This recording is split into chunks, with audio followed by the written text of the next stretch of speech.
Welcome dear students. आज हम यहाँ पर कोऑर्डिनेशन कंपाउंड्स एमसीक्यू सीरीज 5 करेंगे। फर्स्ट क्वेश्चन देखिए यहाँ पर, species that has a spin only magnetic moment of 5.9 Bohr magnetons. यहाँ पर चार ऑप्शंस में से कौन सी स्पीशीज का मैग्नेटिक मोमेंट जो है वो 5.9 बोहर मैग्नेटन्स आ रहा है, वो हमें यहाँ पर फाइंड आउट करनी है स्टूडेंट्स।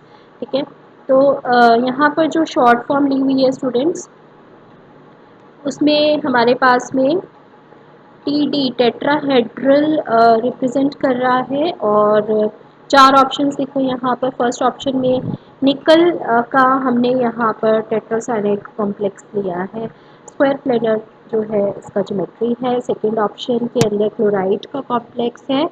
थर्ड ऑप्शन में कार्बोनिल का है। और फोर्थ के अंदर यहाँ पर मैग्नीज का कॉम्प्लेक्स है। ठीक है, तो ये चारों कॉम्प्लेक्सेस के अंदर अगर हम यहाँ पर मैग्नेटिक मोमेंट की वैल्यू हमें फाइंड आउट करनी है, तो हमें यहाँ पर नंबर ऑफ अनपेयर्ड इलेक्ट्रॉन्स को फाइंड आउट करना होगा। नंबर ऑफ अनपेयर्ड इलेक्ट्रॉन्स, यानी कि अगर n का वैल्यू हम फाइंड आउट करें for the formula mu is equal to root n into n plus two, और इसमें पुट करें तो हमारे पास में जो मैग्नेटिक मोमेंट की वैल्यू आएगी वो कितनी आनी चाहिए, क्वेश्चन में जो पूछा है वो आनी चाहिए 5.9 बोहर मैग्नेटन्स। ठीक है, तो अब ये हमारे पास में यहाँ पर क्वेश्चन है। अब अगर हम यहाँ पर total number of unpaired electrons को फाइंड आउट करके देखते हैं, तो हमारे पास में यहाँ पर जो लास्ट ऑप्शन है स्टूडेंट, सबके लिए आप करके देखिए। मैं आपको यहाँ पर ऑप्शन डी जो है मैग्नीज का कॉम्प्लेक्स, इसके लिए बता रही हूँ कि MnBr4 2 नेगेटिव, इस कॉम्प्लेक्स के अंदर यहाँ पर ऑक्सीडेशन स्टेट मैग्नीज की देखो कितनी होगी, X-4 इक्वल -2, यानी Mn+2 ऑक्सीडेशन स्टेट में यहाँ पर प्रेजेंट है। Mn+2 ऑक्सीडेशन स्टेट में होगा तो हमारे पास में यहाँ पर टेट्राहेड्रल ज्योमेट्री में और D5 इलेक्ट्रॉनिक कन्फिग्रेशन होगी। ठीक है, D5 है। वीक फील्ड यहाँ पर हमारे पास में लिगेंड ब्रोमाइड प्रेजेंट है। D5 electronic configuration high spin complex बनाएगा इसके लिए, क्योंकि वीक फील्ड लिगेंड्स में हाई स्पिन कॉम्प्लेक्सेस। तो यहाँ पर हमने म्यू का वैल्यू फाइंड आउट करना है। अगर एन का वैल्यू हमारे पास में कितना है, यहाँ पर एन का वैल्यू है 5, तो नंबर ऑफ अनपेयर्ड इलेक्ट्रॉन्स अगर 5 आ रहे हैं तो यहाँ पर मैग्नेटिक मोमेंट का वैल्यू आ रहा है 5.9 Bohr magneton. So the correct answer for this Bohr magneton is option D. Option D होगा यहाँ पर करेक्ट ऑप्शन। ठीक है, बाकी सभी के लिए आप यहाँ पर जितनी ऑप्शंस हैं उसके लिए कैलकुलेट करके देखो। निकल के सभी कॉम्प्लेक्सेस दिए हुए हैं यहाँ पर। तो इसके अंदर आप निकल जो है +2 ऑक्सीडेशन स्टेट के अंदर यहाँ पर प्रेजेंट है। आप देखो यहाँ पर फाइंड आउट करके कितना आ रहा है मैग्नेटिक मोमेंट का वैल्यू, केवल ऑप्शन डी के लिए ही यहाँ पर 5.9 आएगा। नेक्स्ट यहाँ पर क्वेश्चन देखें स्टूडेंट्स, इसके अंदर हमारे पास में calculated spin only magnetic moment of chromium का यहाँ पर अमोनिया के साथ में कॉम्प्लेक्स दिया हुआ है, और कॉपर का जो है फ्लोराइड के साथ में कॉम्प्लेक्स दिया हुआ है। इसके स्पिन ओनली मैग्नेटिक मोमेंट्स की वैल्यू हमें क्वेश्चंस में यहाँ पर इस क्वेश्चन के अंदर ऑप्शंस में गिवन है। ठीक है, करेक्ट हमें बतानी है क्या होगी। एटॉमिक नंबर्स यहाँ पर क्रोमियम और कॉपर के लिए आपको पता है क्या होते हैं, 24 और 29। तो कैलकुलेट करते हैं चलो। इसके अंदर सबसे पहले जो है हमारे पास में क्रोमियम का अमोनिया के साथ में जो कॉम्प्लेक्स है स्टूडेंट्स, यहाँ पर अमोनिया लिगेंड की प्रेजेंस में क्या होगा, हमारे पास में जब डी ऑर्बिटल्स की स्प्लिटिंग होगी तो ये यहाँ पर ये देखो, ये हमारा क्वेश्चन है ना, इसके अंदर क्रोमियम जो अमोनिया के साथ में प्रेजेंट है, तो यहाँ पर क्रोमियम के डी ऑर्बिटल्स की जैसे कि आपको पता है डी ऑर्बिटल्स ट्रांजिशन मैटर के किसमें स्प्लिट अप हो जाते हैं लिगेंड की प्रेजेंस में, T2G और EG ऑर्बिटल्स के अंदर। ठीक है, तो क्रोमियम यहाँ पर इस कॉम्प्लेक्स में कितनी ऑक्सीडेशन स्टेट के अंदर प्रेजेंट है, कैलकुलेट करो। x+6 इंटू 0 इक्वल +3, यानी +3 ऑक्सीडेशन स्टेट के अंदर क्रोमियम यहाँ पर प्रेजेंट है। और इसकी इलेक्ट्रॉनिक कन्फिग्रेशन क्या हो जाएगी, आर्गन 3d3, यानी हमारे पास में 3d3 इलेक्ट्रॉन्स जो है उनको हमने यहाँ पर दो सेट ऑफ ऑर्बिटल्स जो डी के होते हैं T2G और EG in the octahedral field, octahedral field के अंदर ये होती है स्टूडेंट्स, कैसे स्प्लिटिंग होती है, नीचे आता है T2G और ऊपर आता है EG। अब T2G के अंदर हमारे पास में यहाँ पर ये 3D के 3 इलेक्ट्रॉन्स आ गए, ठीक है। यहाँ पर हम मैग्नेटिक मोमेंट को कैलकुलेट करेंगे इसकी वैल्यू को, तो यहाँ पर नंबर ऑफ अनपेयर्ड इलेक्ट्रॉन्स हमारे पास में कितना आ रहे हैं स्टूडेंट्स, 3 है, ठीक है। एन का वैल्यू कितना आया, 3, यहाँ पे पुट किया हमने √3 इंटू 3+2, तो ये हमारे पास में 3.87 बोहर मैग्नेटन्स इसकी वैल्यू आ गई। तो √3 इंटू 5 √15 हमारे पास 3.87 बोहर मैग्नेट है। नेक्स्ट हमारे को कॉम्प्लेक्स कौन सा दिया हुआ है, कॉपर का फ्लोराइड के साथ में, यहाँ पर 3 माइनस इस पर चार्ज है, देखो x-6 इक्वल -3, तो कॉपर पर +3 यहाँ पर ऑक्सीडेशन स्टेट हुआ और electronic configuration argon 3d8। 3d8 की जब हम यहाँ पर d8 की स्प्लिटिंग करेंगे तो D8 की स्प्लिटिंग ऑक्टाहेड्रल फील्ड में वही T2G और EG लेवल्स में स्प्लिट अप होंगे। तो यहाँ पर हमारे पास में 8 इलेक्ट्रॉन्स की हमने फिलिंग कर दी, जिसमें से अनपेयर्ड इलेक्ट्रॉन हमारे पास में कितना प्रेजेंट है स्टूडेंट्स, 2 प्रेजेंट है। Number of unpaired electrons 2 present है, तो मैग्नेटिक मोमेंट की वैल्यू कैलकुलेट करने के लिए √n इंटू n+2, तो यहाँ पर n का वैल्यू जो है 2 है, √2 इंटू 2+2 ये हो गया हमारे पास में √2 इंटू 4 √8, तो √8 का वैल्यू हमने यहाँ पर जो है ऑप्शंस में देखना है। फर्स्ट हमारे पास में 3.87 और उसके बाद फिर √8 जो है वो 2.84, option a will be the correct option for this question. Next देखो यहाँ पर क्वेश्चन है हमारे पास में students, for D4 metal ion, D4 metal ion octahedral field में हमारे पास में जब स्प्लिट अप करेगा अपने T2G और EG ऑर्बिटल्स के अंदर, तो वहाँ पर इलेक्ट्रॉनिक कन्फिग्रेशन क्या होगी, 4 ऑप्शन में से। अगर हमारे पास में यहाँ पर ऑक्टा फील्ड के अंदर ऑक्टाहेड्रल फील्ड एनर्जी दी हुई है और पेयरिंग एनर्जी की कंपैरिजन करनी हुई है आपस में, ठीक है। सपोज कि अगर हमारे पास में D4 मेटल आयन जो है ऑक्टाहेड्रल फील्ड के अंदर प्रेजेंट है, तो क्या हो सकता है स्टूडेंट्स हमारे पास में, अगर हमारे पास में देखो पेयरिंग एनर्जी कम है, पेयरिंग एनर्जी कम है तो इलेक्ट्रॉन्स क्या हो जाएंगे, T2G में ही पेयर अप हो जाएंगे, ठीक है। अगर पेयरिंग एनर्जी जो है वो ऑक्टाहेड्रल फील्ड एनर्जी से हमारी ज़्यादा है, तो यहाँ पर पहले T2G के यहाँ क्या होंगे, सारे सिंगली ऑक्यूपाइड होंगे इलेक्ट्रॉन्स, और उसके बाद फिर हमारे पास में नेक्स्ट इलेक्ट्रॉन जो है वो EG के अंदर जाएगा, ना कि पेयर अप होगा, क्योंकि हम यहाँ पर क्या लेके चल रहे हैं कि पेयरिंग एनर्जी अगर हमारी ज़्यादा है तो वो अनपेयर्ड रहेंगे पहले, और उसके बाद जब सारे सिंगली ऑक्यूपाइड हो जाएंगे फिर पेयरिंग वहाँ पर स्टार्ट होगी, तो इस तरह की इलेक्ट्रॉनिक कन्फिग्रेशन वहाँ पर होगी। अब सही ऑप्शन देखो इसके अंदर से हमारे पास में कौन सा आया, T2G EG1, ठीक है, T2G EG1 ये हमारे पास में ऑप्शन ए ये आ रहा है, T2G 3 EG1 when pairing energy is more than octa field energy, ठीक है। तो ये हमारे पास में option a will be the correct option. Next देखो क्वेश्चन, नेक्स्ट है हमारे पास में CFSE एनर्जीज की वैल्यू जो है high spin D6 metal ion octahedral tetrahedral fields के अंदर क्या होगी। तो हमारे पास में स्टूडेंट्स D6 जब इलेक्ट्रॉनिक कन्फिग्रेशन, तो हाई स्पिन कॉम्प्लेक्सेस जो हैं ऑक्टाहेड्रल फील्ड के अंदर T2G और EG लेवल में स्प्लिट अप होंगे, ठीक है। हाई स्पिन कॉम्प्लेक्सेस के अंदर क्या होता है हमारे पास में, हाई स्पिन का मतलब है कि हमारे पास में पहले सारे जो है वो अनपेयर्ड हुए और अनपेयर्ड इलेक्ट्रॉन्स गए, उसके बाद पेयरिंग स्टार्ट हो गई, तो हमारे पास में यहाँ पर इलेक्ट्रॉनिक कन्फिग्रेशन T2G EG4 होगी। CFSE जब हम कैलकुलेट करेंगे इस इलेक्ट्रॉनिक कन्फिग्रेशन के लिए, तो वो किसके इक्वल होगी, यहाँ पर जो P है वो हमारे T2G के इलेक्ट्रॉन्स हैं और Q जो है वो EG के इलेक्ट्रॉन्स हैं, इनको इनके रिस्पेक्टिव एनर्जी लेवल की जो एनर्जीज हैं उनसे मल्टीप्लाई किया, 0.4 को हमने P के जो इलेक्ट्रॉन्स है 4 उससे, और 0.6 को मल्टीप्लाई किया Q के यहाँ पर जो नंबर है 2। तो ये हमारे पास में मल्टीप्लाई करके स्टूडेंट्स 0.4 यहाँ पर -0.4 जो है एनर्जी आ रही है। अब यहाँ पर हमारे पास में ये ऑक्टाहेड्रल फील्ड के लिए इलेक्ट्रॉनिक कन्फिग्रेशन जब हम हाई स्पिन कॉम्प्लेक्स के लिए लिखते हैं तो CFSE की वैल्यू -0.4 आई, क्योंकि हमने यहाँ पर भी -0.4 ली है।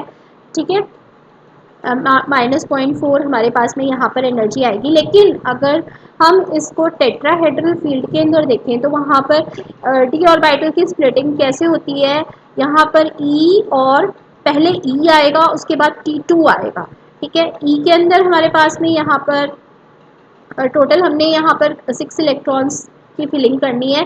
E के अंदर पहले यहाँ पर 3 इलेक्ट्रॉन्स हुए, फिर T2 के अंदर यहाँ पर 3 इलेक्ट्रॉन्स हुए। यानी कि हमारा हम अगर इसको देखें तो हाई स्पिन कॉम्प्लेक्स के अंदर भी यहाँ पर टेट्राहेड्रल फील्ड में क्या होगा स्टूडेंट्स की पहले हमारे पास में यहाँ पर सारे अनपेयर्ड इलेक्ट्रॉन होंगे प्रेजेंट, और उसके बाद फिर हमारे पास में यहाँ पर पेयरिंग स्टार्ट हो जाएगी। तो ये हमारे पास में ई का सॉरी ई जो है ई का 3 और T2 का 3, ये इलेक्ट्रॉनिक कॉन्फ़िगरेशन हो गई हमारी टेट्राहेड्रल फील्ड के अंदर। अब CFSE जब हम इसके लिए कैलकुलेट करेंगे तो -0.6 जो एनर्जी है वो हमारी यहाँ पर P इलेक्ट्रॉन्स जो कि हमारे E लेवल में है, कितने हैं 3, इससे मल्टीप्लाई कर दो नंबर ऑफ 3 इलेक्ट्रॉन्स, और Q जो है वो हमारे number of electrons T2 level में है, वो भी हमारे पास 3 है, और एनर्जी वैल्यू कितना है 0.4। ठीक है, प्लस 0.4 इंटू 3 हो गया। अब -0.6 इंटू 3 प्लस 0.4 इंटू 3, ये हमारी यहाँ पर एनर्जी होगी टेट्राहेड्रल फील्ड के लिए -0.6 एनर्जी। अब इसके अंदर हमारे पास में -0.4 और -0.6 एनर्जी है। ठीक है, -0.4 और -0.6 कौन सा ऑप्शन यहाँ पर सही आ रहा है for high spin complexes D6 metal ion के लिए। ऑक्टाहेड्रल टेट्राहेड्रल फील्ड में हमारे पास हाई स्पिन कॉम्प्लेक्सेस में क्या हो जाएगी एनर्जी -0.4 और -0.6 हो जाएगी। ठीक है, option a will be the correct option है। नेक्स्ट देखो क्वेश्चन यहाँ पर, the pair in which both the species have same magnetic moment, spin only magnetic moment की वैल्यू यहाँ पर सेम होगी। तो इस क्वेश्चन में भी स्टूडेंट्स हमें यहाँ पर स्पिन ओनली मैग्नेटिक मोमेंट की वैल्यू कैलकुलेट करनी है। क्या करना है इसके लिए, सबसे पहले तो देखो आपको इसके लिए स्पेसिफिक स्टेप्स ही है वही फॉलो करने हैं। आपको जब भी कॉम्प्लेक्स दिया हुआ है तो उस कॉम्प्लेक्स के अंदर हमें क्या करना है स्टूडेंट्स, ट्रांजिशन मेटल आयन की इलेक्ट्रॉनिक कॉन्फ़िगरेशन फाइंड आउट करो। उसके बाद उसकी जो डी ऑर्बिटल्स की स्प्लिटिंग होगी उसमें कितने कितने इलेक्ट्रॉन्स आ रहे हैं उनकी फिलिंग करो। नंबर ऑफ अनपेयर्ड इलेक्ट्रॉन्स वहाँ से पता चल जाएगा। जितना नंबर ऑफ अनपेयर्ड इलेक्ट्रॉन्स होगा जिसका बराबर होंगे उन्हीं का हमारे पास में सेम मैग्नेटिक मोमेंट होगा, सिंपल। ठीक है, सो आपको यहाँ पर सिर्फ इतना देखना है कि हमारे पास में ऐसी स्पीशीज़ हम ढूंढें जिनका नंबर ऑफ अनपेयर्ड इलेक्ट्रॉन्स जो है वो सेम है। Number of unpaired electron same है तो मैग्नेटिक मोमेंट की वैल्यू भी क्या आएगी उन स्पीशीज़ के लिए सेम आएगी। बस यही इन चारों ऑप्शंस के अंदर जो हमारे को कॉम्बिनेशन दे रखे हैं ये हमें यहाँ पर सिर्फ इतना ही करना है स्टूडेंट्स। बस थोड़ा सा लेंथी है क्वेश्चन, बाकी आप इसको स्टेप बाय सॉल्व करोगे तो बहुत इजी है। यहाँ पर क्रोमियम का कॉम्प्लेक्स है वाटर के साथ में octahedral complex, oxidation state calculate करो। सबसे पहले देखो x plus 6 into 0 neutral molecule के लिए इक्वल +2, तो यहाँ पर हमारे पास में ऑक्सीडेशन स्टेट क्रोमियम के लिए Cr के लिए +2 आई, 3d4 इलेक्ट्रॉनिक कन्फिग्रेशन होगी अगर क्रोमियम +2 ऑक्सीडेशन स्टेट में है, और इलेक्ट्रॉनिक कन्फिग्रेशन डी ऑर्बिटल्स की स्प्लिटिंग जब T2g और Eg के अंदर होगी तो यहाँ पर T2g के 3 इलेक्ट्रॉन, Eg में 1 इलेक्ट्रॉन, तो नंबर ऑफ अनपेयर्ड इलेक्ट्रॉन हमारे पास में टोटल कितना पड़ा 4। सो ये हम यहाँ पर कैलकुलेट सभी स्पीशीज़ के लिए इसी तरह से कर लेंगे। जैसे आयरन का अगर हम यहाँ पर कॉम्प्लेक्स देखें वाटर के साथ में तो आयरन का ऑक्सीडेशन स्टेट कैलकुलेट करो, x+6 into zero, water neutral molecule है, it will be equal to +3। तो यहाँ पर आयरन का ऑक्सीडेशन स्टेट आ गया +3। ठीक है, अब हमारे पास में यहाँ पर ये आयरन का ऑक्सीडेशन स्टेट यहाँ पर होगा 3+। ठीक है, तो अब इसके अंदर हमारे पास में ये स्टूडेंट्स हो गया 3d6 इलेक्ट्रॉनिक कॉन्फ़िगरेशन। 3d6 की जब हम स्प्लिटिंग करेंगे यहाँ पर तो हमारे पास में क्या हुआ, T2G का 2 1 1 और Eg में 1 1, टोटल इलेक्ट्रॉन्स हमारे यहाँ पर कितने हो गए स्टूडेंट्स, हमारे पास में यहाँ पर टोटल अनपेयर्ड इलेक्ट्रॉन्स देखो 1 1 1 1, टोटल 4 अनपेयर्ड इलेक्ट्रॉन्स हमारे पास में यहाँ पर प्रेजेंट है। ठीक है, नेक्स्ट देखो यहाँ पर हमारे पास में कॉम्प्लेक्स है, इस कॉम्प्लेक्स के अंदर ये आयरन का कॉम्प्लेक्स है। सभी कॉम्प्लेक्सेस के लिए आपने इसी तरह से स्टूडेंट्स यहाँ पर अच्छा ठीक है, ये स्टूडेंट्स यहाँ पर 2+ था, तो मैं आपको 3+ के लिए बता दूँ, इसको 2+ यहाँ पर करोगे तो ये हमारे प्लस में 2+ ही आएगी। ठीक है, और ये 2+ आएगा आयरन का ऑक्सीडेशन स्टेट। तो यहाँ पर ही जो है मिस्टेक बाय मिस्टेक यहाँ पर लिखा हुआ था, आयरन +2 ऑक्सीडेशन स्टेट में 3d6 के लिए T2G 211 और Eg11 इलेक्ट्रॉनिक कॉन्फ़िगरेशन में नंबर ऑफ अनपेयर्ड इलेक्ट्रॉन्स हो गए 4। और नेक्स्ट हमारे पास में आयरन का कॉम्प्लेक्स है, इस पर भी 2+ ऑक्सीडेशन स्टेट है।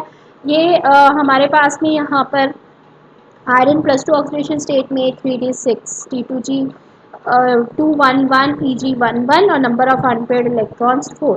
ठीक है, अब हमारे पास में कोबाल्ट का है और क्लोराइड के साथ और हाइड्रोक्साइड के साथ में मैग्नीज का कॉम्प्लेक्स है। सबके लिए आप सेम उसी तरह से यहाँ पर number of unpaired electrons count करो। हमारे पास में केवल 2 ही ऐसे कॉम्प्लेक्सेस आएंगे स्टूडेंट जहाँ पर ऑप्शंस के हिसाब से ये क्रोमियम का कॉम्प्लेक्स और आयरन का कॉम्प्लेक्स जो आ रहा है इसमें same number of electrons unpaired present हैं, तो मैग्नेटिक मोमेंट की वैल्यू सेम होगी फॉर ऑप्शन ए ओनली। बाकी सभी के अंदर इसने जो कॉम्बिनेशन लिए यहाँ पर उनके अंदर कोई भी ऐसा कॉम्बिनेशन सही नहीं बैठ रहा है जहाँ पे मैग्नेटिक मोमेंट सेम हो। ठीक है, तो ये हमारा यहाँ पर क्वेश्चन है स्टूडेंट्स, बहुत इजी है, थोड़ा सा लेंथी है लेकिन आप कर सकते हो। नेक्स्ट देखो यहाँ पर CFSC ऑफ कोबाल्ट का यहाँ पर कॉम्प्लेक्स है हमारे पास में फ्लोराइड और वाटर लिगेंड्स के साथ में, पेयरिंग एनर्जी इस कॉम्प्लेक्स की ज़्यादा है। CFSC जो है वो कितना वैल्यू होगा यहाँ पर कैलकुलेट करके बताना है। तो इस कॉम्प्लेक्स के अंदर सबसे पहले ऑक्सीडेशन स्टेट कोबाल्ट की x-3 +3 इंटू 0 इक्वल यहाँ पर हमारे पास में कितना वैल्यू हो जाएगा स्टूडेंट्स, 3 इंटू 0, तो ये हमारे पास में हो गया टोटल हमारे पास में हो गया स्टूडेंट्स, इसका x का वैल्यू कितना हो गया +3 ऑक्सीडेशन स्टेट में यहाँ पर ये एग्जिस्ट कर रहा है। ठीक है, तो ये हमारे पास में D6 इलेक्ट्रॉनिक कन्फिग्रेशन के लिए T2G4 और Eg का 2, और जब हम इसके लिए CFSC की वैल्यू कैलकुलेट करेंगे यहाँ पर तो स्प्लिटअप होगा ये हमारा T2G और Eg में, T2G के लिए -0.4। ठीक है, और हमारे पास में ये जो माइनस साइन है स्टूडेंट्स यहाँ पर आएगा अंदर, -0.4 multiplied by P number of electrons which are present in T2G level 4 से मल्टीप्लाई करोगे 0.6 जो है यहाँ पर नंबर 0.6 जो है यहाँ पर एनर्जी हमारी Eg के लिए है, जिसमें नंबर ऑफ इलेक्ट्रॉन्स कितने प्रेजेंट हैं 2, तो 2 से मल्टीप्लाई किया इसको, ये हमारे पास में आ गई एनर्जी -0.4। ठीक है, तो ये -0.4 जो है ऑक्टाहेड्रल फील्ड के लिए CFSC की value I, so the correct answer will be students -0.4। ये देखो 2020 में आया हुआ मेन सितंबर का क्वेश्चन है ये।